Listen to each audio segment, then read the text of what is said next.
Alex has returned from a recent trip to Mexico, presenting with severe abdominal cramping and persistent watery diarrhea. Clinical presentations like these are frequently caused by enteric pathogens. Diagnosing such infections requires understanding their underlying genetic and microbial basis. To understand how these tiny organisms function, we will investigate the history of genetics, uncovering the foundational principles that govern the secrets of all life.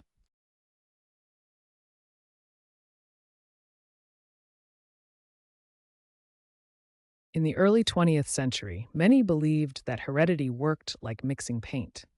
They thought parental traits would blend permanently, causing the distinct characteristics of ancestors to disappear into a uniform middle ground.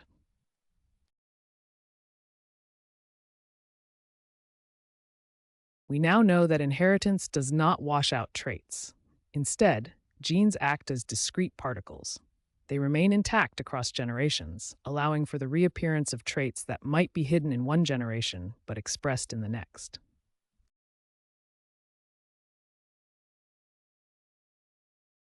In the late 1860s, Swiss physician Friedrich Miescher embarked on a quest to understand the chemical composition of cells. He chose white blood cells collected from the pus of discarded surgical bandages as his source material. By treating these cells with weak acid and alkaline solutions, Miescher successfully isolated the nuclei. He observed a distinct substance that was different from proteins. He analyzed this substance and discovered it was rich in phosphorus, an element not found in proteins. He called this chemical nuclein, which we now know as the precursor to DNA. Miescher's discovery provided the foundational chemical evidence for identifying DNA as the carrier of hereditary information, forever changing our understanding of life. In the late 19th century, Richard Altman analyzed nuclein and discovered its chemical properties were acidic. He renamed this substance nucleic acid, laying the groundwork for molecular genetics. A nucleic acid is a polymer made of repeating units called nucleotides. Each nucleotide consists of three essential parts: a phosphate group, a 5-carbon sugar, and a nitrogenous base. Shortly after, Albrecht Kossel identified the 5 specific nitrogenous bases that define genetic coding: adenine, guanine, cytosine, thymine, and uracil.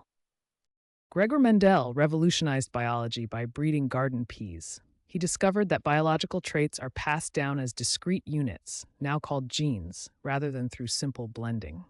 The law of segregation states that an organism inherits 2 alleles for each trait, one from each parent. These alleles segregate during the formation of gametes. The law of independent assortment states that different genes are passed on independently of each other. This is why we see unique combinations of traits, like round yellow peas or wrinkled green ones. Mendel's work provided the mathematical foundation for genetics, transforming our understanding of how characteristics are inherited across generations. Gregor Mendel published his groundbreaking work on inheritance in the 1860s, but it remained largely ignored by the scientific community for decades. In 1900, 3 botanists, De Vries, Correns, and Chermak, independently reached the same conclusions as Mendel, finally bringing his laws of inheritance to light. His work provided the crucial framework for understanding how traits are passed between generations, characterized by predictable ratios such as 3:1. As microscopy advanced, Mendel's abstract units of inheritance were linked to physical structures in the cell, the chromosomes. This gave rise to the chromosomal theory of inheritance. Early 20th century genetics reached a turning point when Theodor Boveri and Walter Sutton recognized that chromosomes are the physical entities responsible for Mendelian inheritance. By observing cells during meiosis, Boveri and Sutton noted that chromosomes occur in matched pairs and separate predictably during the formation of gametes. This parallel behavior between chromosomal movement and Mendel's laws of segregation and independent assortment provided the missing physical evidence for the hereditary units. The theory successfully married cytology with genetics, establishing the chromosome as the essential structure that carries genetic information across generations. The genome was once thought to be a static blueprint. Barbara McClintock shattered this view by discovering mobile DNA segments in maize, known as transposons or jumping genes. These transposons can excise themselves from one position and reinsert into another. This dynamic movement allows the genome to reorganize itself. By inserting themselves near existing genes, these mobile elements act as regulatory switches. They can effectively silence or activate genes, proving that our genetic code is remarkably fluid. McClintock's work proved the genome is a dynamic system. This plasticity is essential for regulating virulence, adaptation, and the complexity of life. To decode the fundamental molecular basis of life, scientists required systems that were simple, fast, and easy to manipulate. Microbes like bacteria are superior living test tubes because they exhibit rapid growth and reach incredibly high population densities in very little time. Their simple genetic structure allows researchers to identify mutations and map gene functions with precision that is nearly impossible in complex multicellular organisms. By using these microscopic tools, scientists have unlocked the universal truths of heredity, metabolism, and gene regulation that define all living things. Jacques Monod famously stated, "What is true for E. coli is also true for the elephant." This principle, known as biochemical unity, asserts that the fundamental processes of genetics are conserved across all life. Whether we look at the microscopic simplicity of an E. coli bacterium or the immense biological complexity of an elephant, the core machinery of life remains unchanged. At the heart of both organisms is the same genetic material, DNA. The way genetic information is stored, replicated, and translated into proteins is remarkably identical.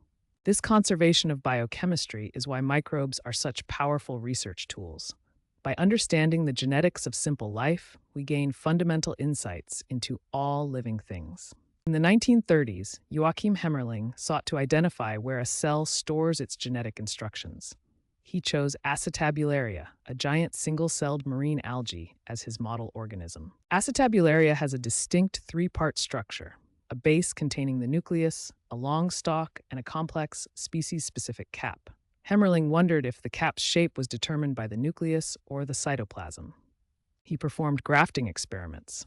By swapping the stalks of two different species, one with a disc-shaped cap and one with a branched cap, he observed the results of regeneration. Even when the stalk of one species was grafted onto the foot of another, the regenerated cap always matched the species of the foot that contained the nucleus. This classic study provided powerful evidence that the genetic information directing physical development is housed specifically within the nucleus of the cell. Originally, the model proposed that each gene corresponds directly to one enzyme, specifically encoding proteins. Science has since refined this to one gene, one polypeptide. We now recognize that genes also encode functional RNA molecules such as tRNA and rRNA, which are crucial for cellular life but are not proteins. This evolution in our understanding reflects the profound complexity of genetic regulation in all living cells. In 1928, Frederick Griffith studied Streptococcus pneumoniae. He used two strains, a non-virulent rough strain and a virulent smooth strain that is protected by a polysaccharide capsule. Griffith conducted 4 key tests. The R strain alone left the mouse healthy. The virulent S strain killed the mouse. Heat-killed S strain also left the mouse healthy. But the combination of R strain and heat-killed S strain resulted in death. This suggested that something from the dead S strain transformed the harmless R strain into a lethal form. Griffith called this the transforming principle, which was the first step toward identifying DNA as the carrier of genetic information. In 1944, Oswald Avery, Colin MacLeod, and Macklin McCarty conducted a landmark experiment to identify the elusive transforming principle discovered by Frederick Griffith. They treated the bacterial extract with enzymes that specifically degraded either proteins, RNA, or DNA, one by one. They observed that the transformation of bacteria continued when proteins or RNA were removed. However, when they destroyed DNA using DNase, the transforming activity ceased. This provided direct evidence that DNA is the carrier of heredity. By systematically eliminating candidates, Avery, McLeod, and McCarty identified DNA as the genetic material, fundamentally shifting the biological paradigm.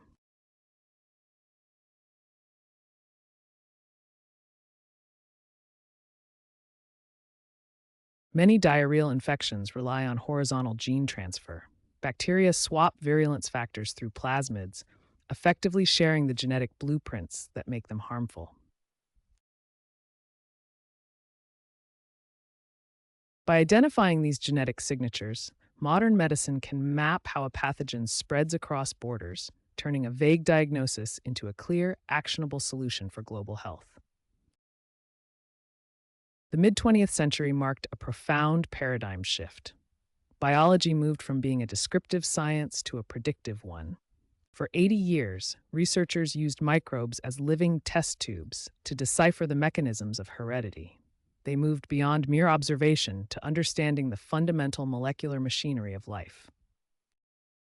By identifying DNA as the blueprint, biology became predictive. Scientists could finally calculate how a specific genetic sequence dictated the physical and chemical outcome of an organism. The identification of DNA as the genetic material was the spark for a technological revolution. Today, that discovery powers the most advanced innovations in science. CRISPR technology allows scientists to edit genes with unprecedented precision. By using molecular scissors, we can now fix genetic errors directly in living organisms. Targeted antibiotic therapies leverage genetic markers to seek out pathogens without harming the host, a direct application of our knowledge of microbial DNA. Synthetic biology enables the engineering of new life functions, turning cells into microscopic factories. These breakthroughs are only possible because we unlock the secrets of the hereditary code.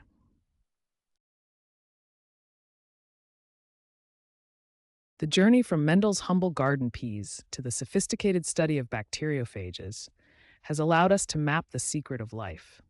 We have evolved from observing traits to understanding the molecular blueprint. This map represents the transformation of our field, from inherited patterns discovered by Mendel and Morgan to the chemical proof of DNA as our hereditary material. Today, this knowledge is not just academic. It is the foundation for diagnosing and treating the next generation of infectious diseases, allowing us to respond with precision to pathogens. The legacy of genetic discovery continues to drive the future of medicine, transforming the way we perceive and protect human health.